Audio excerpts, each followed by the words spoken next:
Cashflow Diary Podcast, episode 118.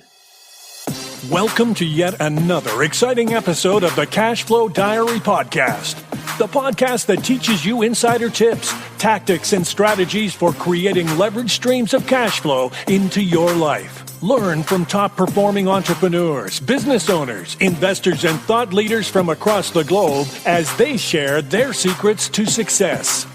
Like what you learn on this and other Cashflow Diary podcast episodes? Go to learninvestingnow.com and sign up to receive powerful tips and information that will help you succeed as an entrepreneur and investor. Now, here's your host, investor, entrepreneur, business owner, educator, speaker, author, and master facilitator of Robert Kiyosaki's cash flow game, Jay Massey. Hello, guys. Considering today's episode, sometimes I'm thinking we should call this Where in the World is Jay Massey? So what we're going to do is something we've done before, as you guys are getting familiar with, I'm sure. I go around talking from time to time, and when I get the opportunity to do that, I definitely enjoy it, love to record it, and occasionally I say things in a different way that helps the audience understand the concepts, and most importantly, helps you guys understand the concepts so that you can go out there and use them and become bigger, better, better investors, as we have always said. So this is the case for this particular episode. Is I was up in Sacramento, and we were having a very similar conversation around raising capital. And for some of you, you can't hear it enough. Others of you, you're like, I know how to do that, right? Well, either way it goes, hopefully you find that golden nugget of wisdom. Remember, you only need one new idea to make this episode worth it, and I do hope you find it. So let's get started. Hello. Excellent. How are you guys doing? Awesome. Oh, that was weak. How are you? No, seriously, how are you doing? Awesome. Yeah, good. And why is that? Because I'm here. That's not a good enough reason. Can you switch the computer? Yes. We don't need PCs around here anymore. Sorry. Happen to be an Apple guy. Who's Apple with me? Yes? Who's wrong? I see. Okay, just checking. I'm messing with you guys. I'm glad you're here. Who's never seen me like in person so that I can... Oh, Jesus. Okay, and who has? Okay, excellent. So, and for those of you who have, because there are so many who haven't, I need your help. Are you willing? Yes or yes? Yes. Excellent. For those of you who have, I want you to, by a round of applause and noise that you can make, tell the ones that have never seen me how much fun they're about to have right now. 1, 2, 3, go. Now they're like, why are they so excited? What is going on? Well, let me ask you this question. Because I don't know, I don't see him at the moment, but there was a gentleman that I was talking to before we got started, and I was like, I think most people they already know all the people that they need to know. This is weird. There we go. All the people that they need to know to get every deal that they're thinking about doing done. They just don't have the right context. Okay. Oh, no, don't do it that way. Thanks, though. It's all good. It's the Mac way. We got to do it that way. So, there we go. Perfect. So, and I think that a lot of people need to just understand and have a different context for the content so that they can go out there and generate a completely different result than what they've had before. And because most of you have no clue who I am or any of that thing, instead of me taking up a lot of minutes, what I'm going to do is I'm just going to play a short video. Are you ready? A short video that hopefully you'll be loud enough, you'll be able to hear in the back. That'll give you some context to understand where I'm coming from so that you can understand that, well, you'll see.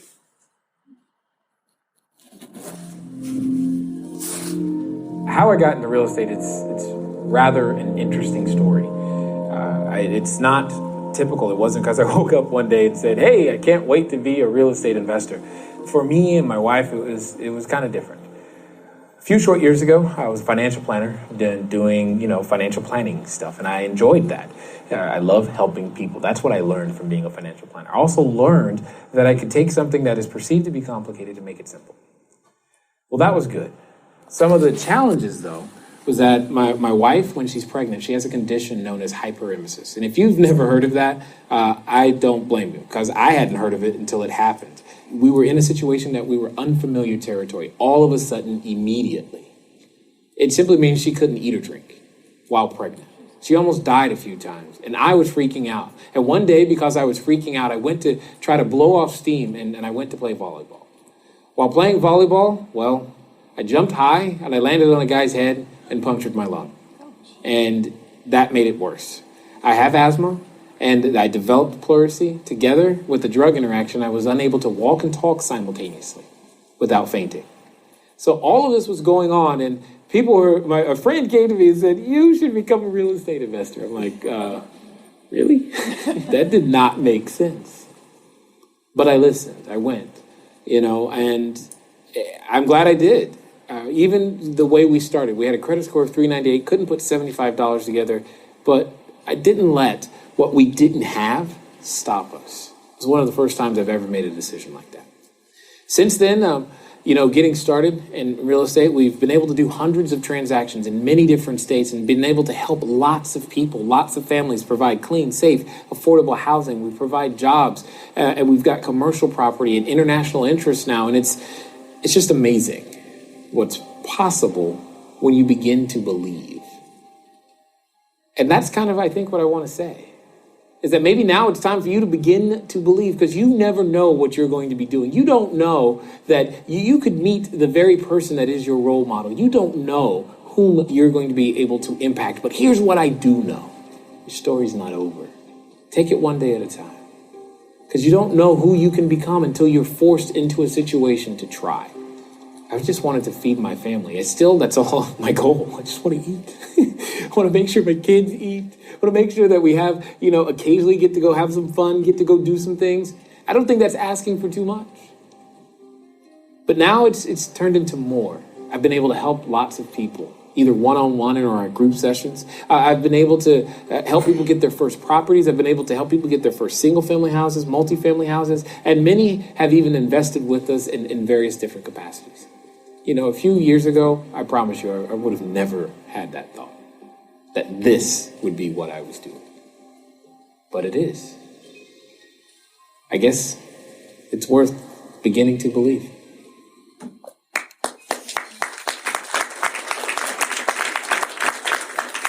Awesome. So, now, what I want to say to you is, if you had a credit score of 398 and couldn't put $75 together, was squatting a bank-owned property, most importantly, that your spouse was unable to eat or drink and you yourself could not walk and talk, how many of you would go, "I know, I need to become a real estate investor"? Obvious choice. What else would I do? I'm telling you, when I say this, I did not wake up. I don't. Okay, let me also underscore this by saying, I don't necessarily like real estate. I like the benefits that real estate can provide. Does that make sense? If spoons provided the same benefits, do you realize that today we'd be talking about spoons? That's what we'd be talking about. I could care less about the walls. I could care less about the floor and all this other stuff, all the systems that run real estate. Okay? Now, because of time, I'm going to talk fast. I talk fast anyway. There's more, the information that I am going to share with you today, I normally do at least, if I got my choice, it's a 2-day thing. I got it really fast. All right? I'm going to do my best. Now, those who have seen me before know that even 2 days sometimes isn't enough, especially once we start asking questions. We'll get to that too. But would you agree with me that there's at least one thing that I might have learned on the way that could possibly help you where you are today? At least one. That's all you need. Understand this. I don't care how far you drove today, how long you stood in traffic. If you're still here, arms crossed, like, what is this guy going to teach me? Probably nothing with that attitude. And let me tell you something else while I'm at it. Understand, I have a habit occasionally of offending people. What that means is, it's not my problem. Are we clear? Because my goal is to wake you up. Because when your family is on the line, newsflash, it is. You need something to wake you up. I was asked once, hey Jay, if all that didn't happen to you, would you have done what you have done? The answer is absolutely not. Why? Because I was too afraid to disturb the status quo. And unfortunately for many people here in this room tonight, staring at me, you're way too comfortable. You're way too comfortable to use the information that I'm about to give you. Information that individuals in this room have used to literally raise hundreds of thousands and possibly millions of dollars, because I just haven't had time to catch up with them because I don't know. But I know they've been using it to go out there to buy real estate in your own backyard. I know I've used it to raise tens of millions of dollars. I know I've taught many people to use this, even in foreign countries, and it works. Not because of anything other than you're working with people, not banks. Banks are not people. They are not logical. And I'm sure you already know that. And yeah, there's probably some bankers in the room, right? I told you. At the end of the day, a banker gives you the money when you don't need it. If I'm wrong, please say no. They give me the money every time I need it. No, when you need it is when they say no. After it's perfect and everything is working, they're like, yeah, sure, we'll give it to you. Wonderful. Where were you 7 months ago when I was trying to make this into what it is today? Have you no vision? No, we just got money. That's it. I need people with vision. People have vision. And learning to access the resources of others is something that everyone must do. I don't care who you are today. You could be sitting here right now, 20 million flush, and that's fine. And I'm still talking to you the same way because you don't have enough money to achieve the dreams that you are after. That's why you're in the room. You're still looking for more. Everybody runs out of their own resources in some way, shape, or form. I just got the gift of finding that out really early because I couldn't eat. So I had to find a way. See, unfortunately, none of you have had that joy of going, will I eat today? And if you have, you're with me right now. You're like, yes, please, I have, and I want that to stop and soon. And I understand that. And that's what we're going to go through is the same system I've been using for years to be able to do those types of things, to gain access to the resources of others. There are 4 primary categories. How many? 4. 4 primary categories required of resources of others that you're after. You're after other people's knowledge, time, money, and credit. Knowledge, time, money, and credit. That's it. Now, I should also preface this because I'm in Northern California and y'all got lots of good schools up here. How many of you are willing to admit that you have at least 1 degree? Okay, how many? Let's see, let's have a quick competition. Who's got 2? 3? 4? Okay, I was like, how far are we going to go? I was like, oh my goodness. All right, so here's another place where I typically offend people. I call degrees receipts. Okay, I have a degree too. It's a PhD, public, high school diploma. Who's with me? Excellent, thank you. That is all that is required. That's what I want to be clear about. All right, so if you're like, wow, the reason I bring that up is because occasionally what I may say sounds too simple. That's too simple. It can't work. That's too simple. That's not how I heard it. Okay. Did you at least try how you heard it? No. Well, then it doesn't matter how you heard it. The only thing that matters is what did you do with what you did hear. And if you did nothing with it, I'm suggesting you try something simple. Right? And again, just to get this out of the way, I think the major thing that's stopping most of us is that you're just afraid. And we're all addicted to looking good. And the reason that that's a huge problem is because there are 2 things you cannot do simultaneously. You cannot learn and look good at the same time. I have 4 children.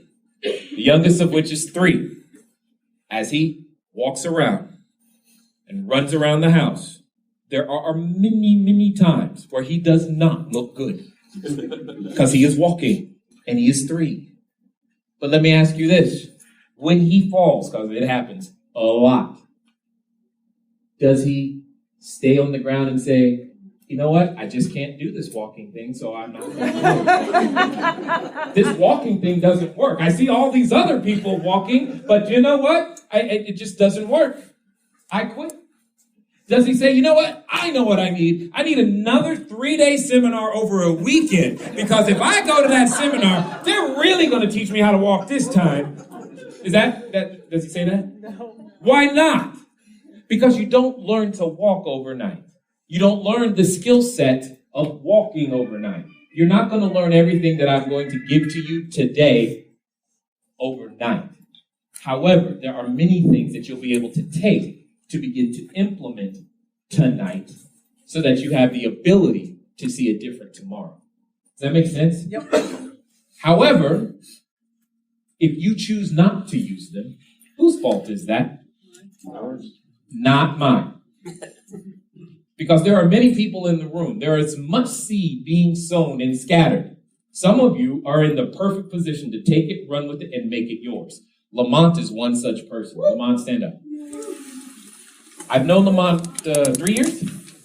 3 years. And the first time I met him, how many deals had you done? And so in 3 years, I'm just curious because I don't know.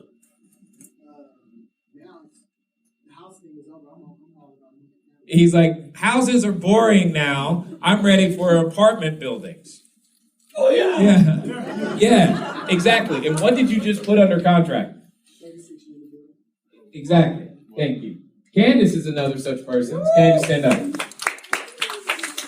And 3 years as well. I'm just curious, how many deals?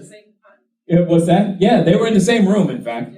That's right. How many deals had you done when I first met? At that time, none, and I had made you a promise that within 30 days I would put in my first offer, and I put in 3 days before the 30 days, I wanted to throw up. Excellent. And now, how many?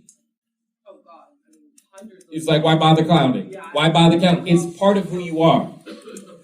Do you understand what I'm saying? Were there other people in that room with you at that time? Yeah. Are those people? About 100 people, and you said in a year from now, 90% will be gone. What I heard was, cool, I just have to not quit, and I keep 90% of you. Yeah, pretty much. That's unfortunately true. Thank you very much. Now, here's my point. Yes, give them a round of applause. I don't know why they come back. It's the same stuff. But they're here. So maybe there's something different. But that should also be a message for you. Because you can't just be the right person, at the right place at the right time. You got to be the right person. Does that make sense? Mm-hmm. And some of you aren't the right person yet. Some of you have that question in your head. Hey, Jay, will this work for me? And my answer to you is no. Because the person you are today isn't capable of using what we're about to give you. So you can't just have an expert tool. You must know how to use it expertly. Which means you must become an expert in the middle. And remember, every master was once a disaster. Okay? And that's okay. You gotta start somewhere. Once you start, stay started. Okay? And that's one of the hardest things to do because it doesn't feel good. Because you know you're not looking good. And you don't want that feeling that comes with looking stupid. And you hate it. You hate it so much that even though you know what's over there is so great. I heard a definition once of what hell is. Would you like to hear it? Yep. Sure. You won't like it. Hell is simply to meet the person you could have been. Think about that. I don't want to meet that person. So therefore, I push myself. Sometimes more than I should, but that's great. I push all the time because I want to know. I got to find out. And it doesn't satisfy me anymore to just go, okay, well, that probably won't work. No, let's go find out. Let's go test it. And the information I'm about to share with you has been tested. It's been tested by many people across many countries, from many different nationalities. You don't have to be bald black to make this work. Are we good? All right. The first thing that I want to share with you that's very, very clear is that once you understand that you got 4 primary categories, that's knowledge, time, money, credit, you got to understand that everybody looks at the world through their own lenses. It's the concept that I call investor identity. Most people call it investor profiles. And, when you get into commercial real estate, who's the commercial real estate people in here? Okay, well, hopefully I'll have a pass because I'm about to offend somebody. It's just, I have the hardest time with most of them, not all, because I don't have a whole bunch of letters after my name. I don't fit the normal bill of what they expect, and it happens a lot. And I always experience it in commercial real estate. I don't know, maybe I just, I'll stroll up to a closing like this because I'm just like, whatever, you just need my signature. You don't care what I'm wearing. You want my money. My money doesn't have to be dressed up. Why do I? Anyway, these are the things that go through my head. I don't know, maybe your head is different. But, and so my point here is understand whom you're dealing with. And understand, a popular internet term is a customer avatar. Another way of looking at it is know your customer. It's a basic business thing that I wasn't taught. I just learned it street knowledge. So I'm going to relay it to you the same way I understand it. Is that okay? Yep. Okay. How many of us are familiar? Now remember, we're talking about an investor identity. You are that primary investor I'm talking about first. How many of us are familiar with the store by the name of Walmart? Right? Excellent. How many of us are familiar with the store by the name of Target? You know Target? Yep. Red Circle Boutique? Yep, absolutely. And how many of us love Nordy's, also known as Nordstrom? Excellent. Right? Now, does Walmart, Target, and Nordstrom, do they sell anything that's the same? Anything? What? Target, Walmart. Shoes, really good example. What else? Clothes, absolutely. Now, did I just say go buy your shirts at Walmart, Target, or Nordstrom? No, so don't interpret that, okay? But all I'm saying is that they all sell something similar. Here's my point. When Walmart sells a shirt, does it make money? Yes. When Target sells a shirt, does it make money? Yes. When Nordstrom sells a shirt, does it make money? Yes. So please stop chasing the dollar. Hey, Jay, which deal is going to make money? All of them. The question isn't, does it make money? The question is are you the person capable of serving that customer? Because when you go to Walmart, do you have an expectation? What is it? No expectation. Cheap. First word I hear, no matter where I go. Cheap. When I go to Walmart, you know what I expect? I expect it to break. And they're pretty good at fulfilling on their promise, aren't they? Exactly. When you go to Target, what do you expect? Quality, reasonable price. Quality, reasonable price. You know what? I expect a clean floor and a Starbucks. That's the difference. I'm good. When you go to Nordstrom, though, what do you expect? Great service. What else?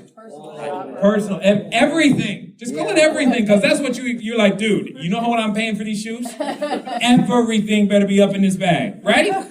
That's what we're talking about here. But they're all selling the same stuff.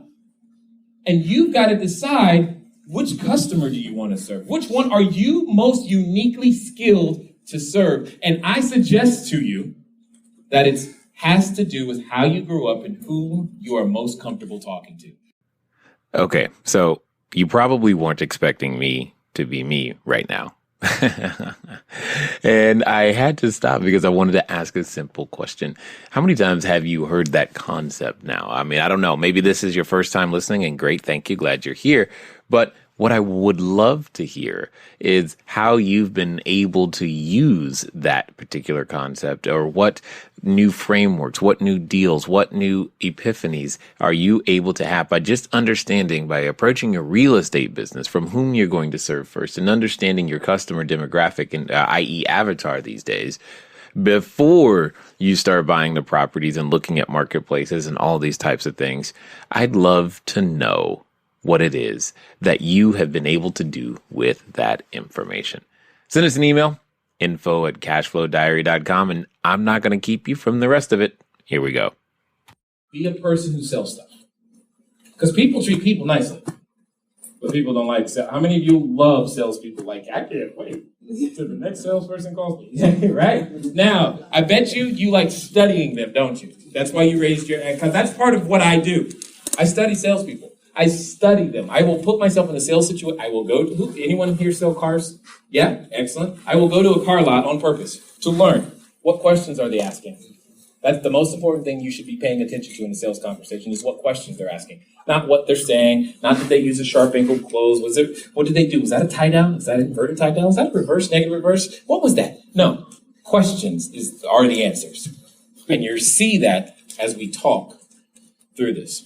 So there are two situations. There's a situation where you get to go first, or someone asks you, hey, what do you do? So here's the formula that you're going to use. So long as you continually use it and actually work with it, you will be able to generate leads starting tonight.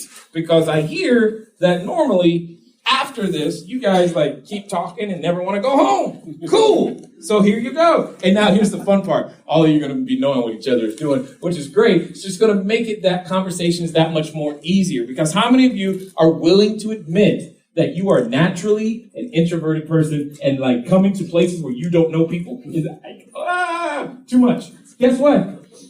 Me too.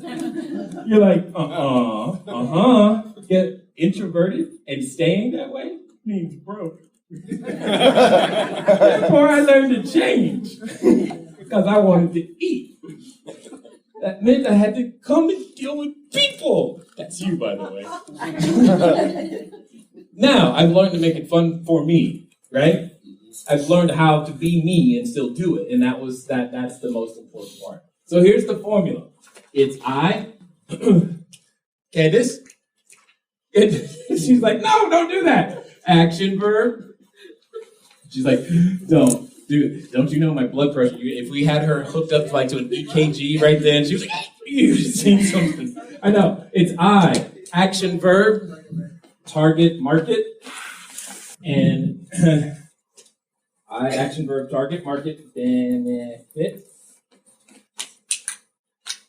So they can benefit. Now, how many of you right now are wondering, why did he bother with all those colors? And that seemed complicated. Yeah, right? Because my intent is to make sure you leave here with the information retained. Studies have shown that if I use multiple colors on a white background, and specifically 4, red, blue, green, and black, you'll remember more of this and be able to use it later. That's what I care about. I don't care that you remember me, I care that you remember this, because this is what's going to begin to make you money. I, action verb, target market, benefit, so they can benefit. What does that sound like? What does that mean? Someone give me a profession. Any profession, I don't care. Doctor. I show doctors how to leverage their existing KEO plans so that, how to leverage their existing KEO plans using real estate so they can finally quit worrying, will they have enough money for retirement? Give me another profession. Investment banking. Excellent. I show investment bankers how to actually not only use their money, but also their clients' money in new creative strategies and alternative investments outside of paper assets so they can finally be of real use to the general public.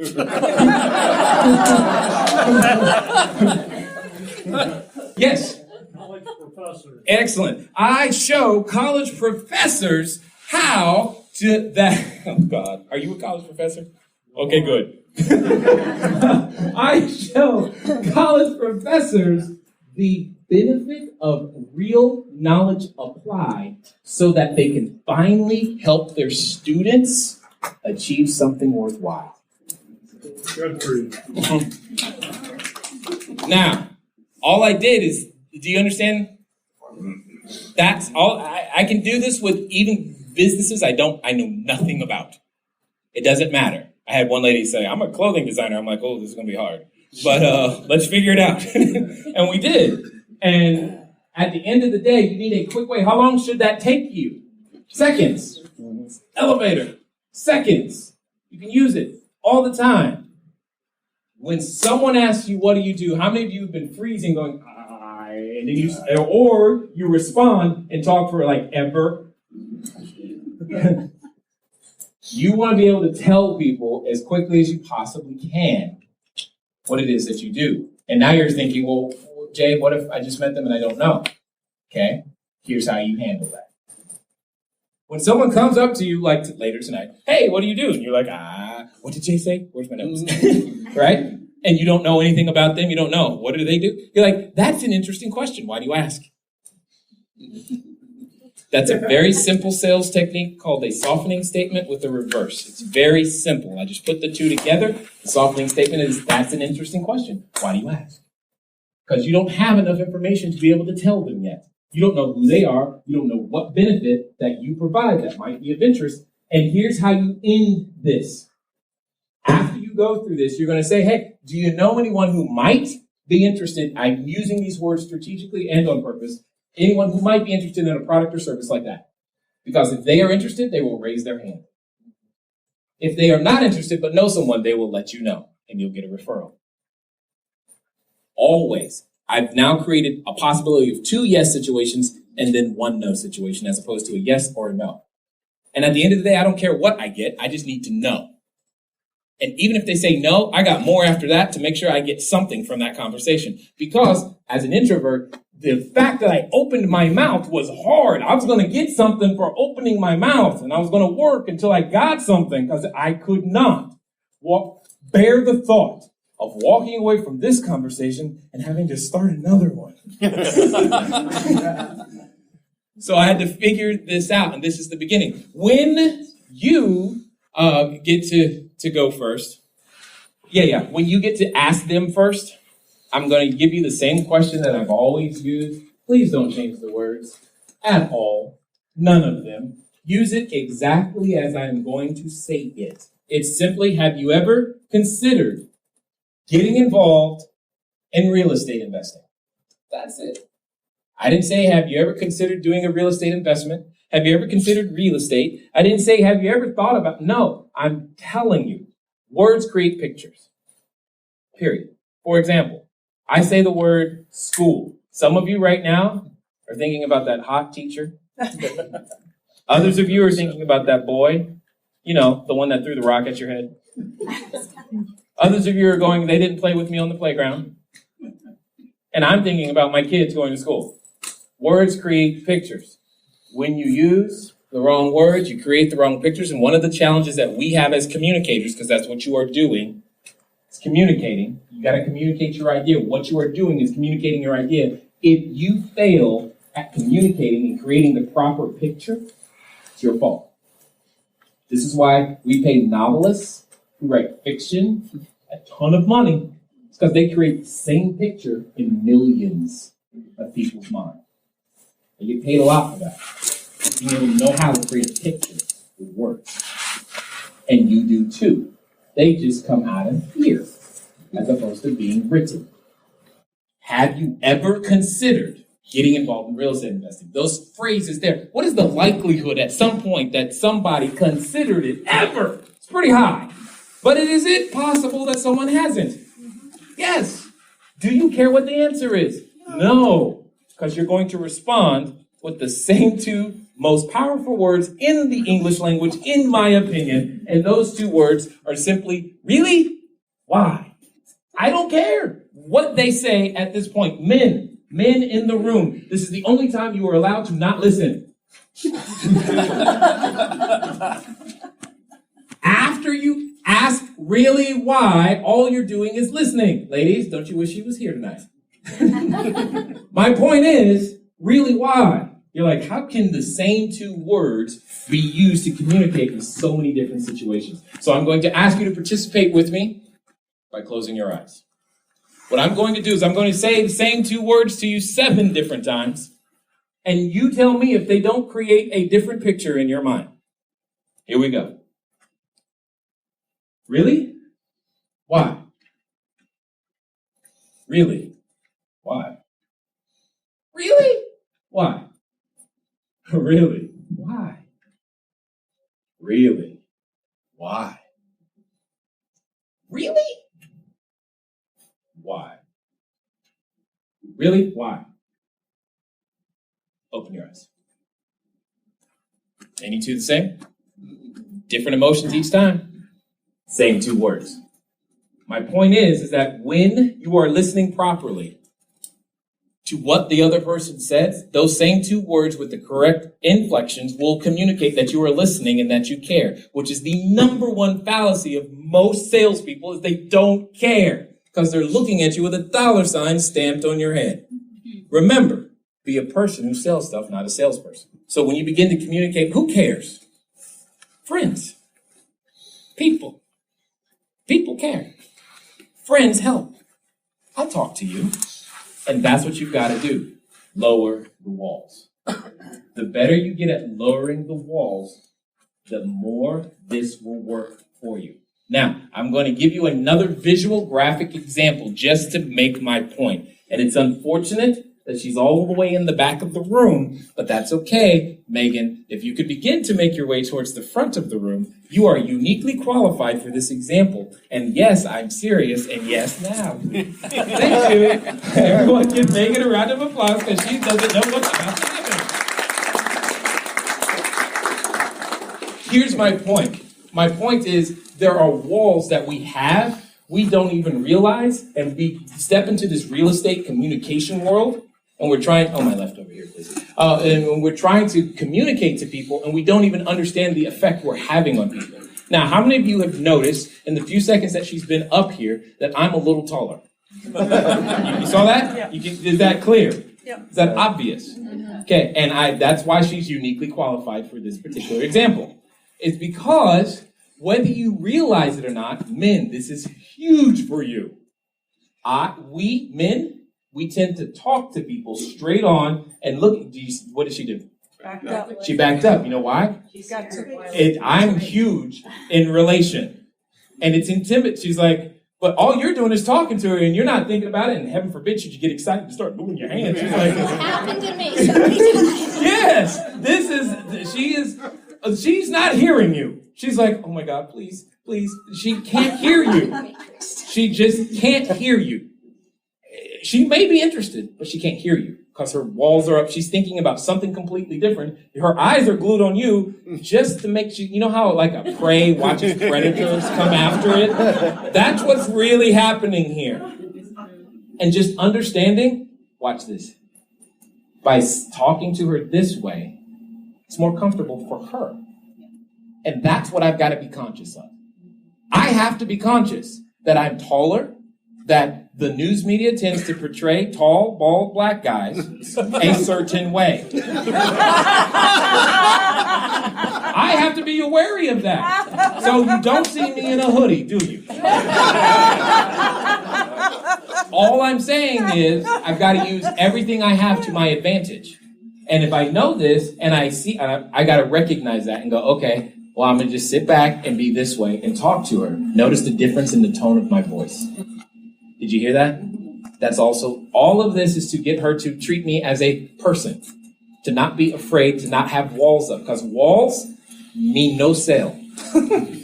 That's what it means. You've got to be aware of that. Same thing, the reverse is true. Ladies, most of you talk this way. Guys are already uncomfortable because you're looking at us in the eye and we're not wanting to do that. Okay? When men talk, it'll be this way a lot, and we do the side thing. It's weird. That's just what we do. Okay? But yet, I want him to look at me. And we're like, no. It's uncomfortable. And in a sales situation, you need to understand that because you will break rapport, and then we don't think you care, you're not listening, and vice versa. And when you fail at that, everything else, it doesn't matter.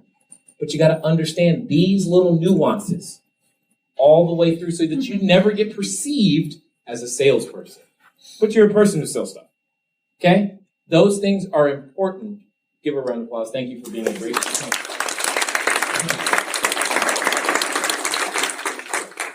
Now, the next thing you need to understand is everybody that you're talking to that you want to invest in your deal isn't a potential for your deal. You think everybody, just because they were unfortunate enough to actually stop and listen to you, that you got to tell them everything. Wrong.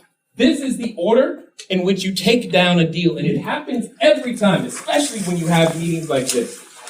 And it annoys the tar out of me, to be honest with you, because it just means you don't have context yet. Here's my point. I, M, T, and D. That is the order from top to bottom. It starts with you, the investor. The investor has an identity. Then it goes to the marketplace. The marketplace has an identity. Then it goes to the team, and then it goes to the deal. The most interchangeable part is the deal. Does Coke really care where it sends bottles? No, that's the deal for them. But it's the same team doing the same work in many different locations. So is your real estate business when you learn the language and communicate that way. Therefore, until someone has passed these tests, they're not a lead. They're at best a suspect, maybe a prospect. Then they're a lead. Because you don't know why they would or wouldn't do anything. A man convinced against his will is of the same opinion still. You've heard it before. And you think everybody loves real estate for your reasons. That's the problem. They don't. They love them for their reasons. And you spend way too much time talking, therefore you violate what I call the 70-30 rule. 70-30 rule means they talk 70% of the time in the conversation. And if they're not talking, you are, and that's the problem, because it means you are not listening. Period. Therefore, you can't find out. You're having to guess. Well, here's why they'll like the deal, because it's a great ROI. Wrong. You think that, if it's a 7% ROI versus a 9% ROI, clearly everyone wants the 9% ROI. Wrong. You think that's the only benefit in the deal. There's cash return on investment. We heard that earlier today. There's total return. There's internal rates of return. And there are other intangibles that are a benefit that you're not even marketing, using, or leveraging. And yet you think 50-50 means you think when someone gives you the money that you're going to split it 50-50. Absolutely wrong. Let me explain why. It's simply supply and demand. How many of you, now you've all got to participate in this one for it to actually work.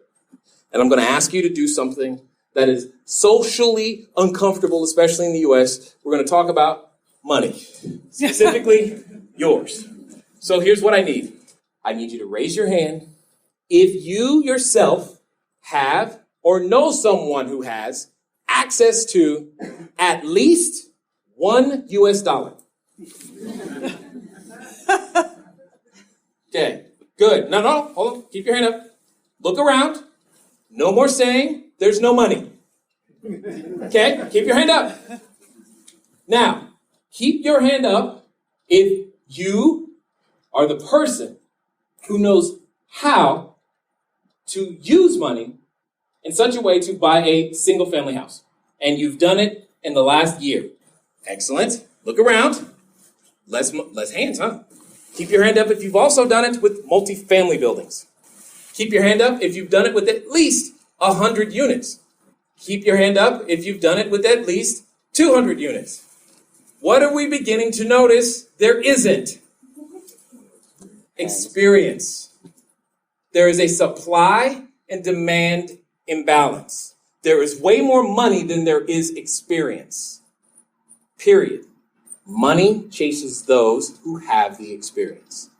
You wonder why you haven't gotten a deal done. It's because you're trying to do your first deal for a profit. That's your problem. You do your first deals for experience, and then later you profit. Hear me clearly. You do your first deals for experience, not profit. Then later you get to profit from your experience. Do you realize I'm still, quote unquote, earning money from the first deal I did? Which, by the way, was 6 years ago. We've been able to do hundreds of transactions, a little over 300 units in multiple different states, a cell phone tower, one commercial property, and gosh darn it, I'm building a resort too. 6 years because I'm lucky. Bonus time. Thank you. All right. So you're probably wondering, bonus time, what does that mean? It's a game that we play when we are having a live event. It's very simple. I picked it up for some friends, and what's interesting is it really stresses the concept that you only need to get one new idea from every time, every event, every book, everything that you are going and using out there to develop yourself personally. So here's how it's done. When you reach bonus time, first of all, it's assumed that you do. But bonus time is when you hear that one idea, that one reason, that one thing that you know that you needed to hear that makes the event totally worth it. Whether it cost you $1, whether you flew 10,000 miles or it cost $10,000, doesn't matter. The point is you heard the thing that you say, now it was worth it. I do hope that there was something in this particular episode that gave you and put you into your own version of bonus time. I look forward to talking to you guys soon. Until next time.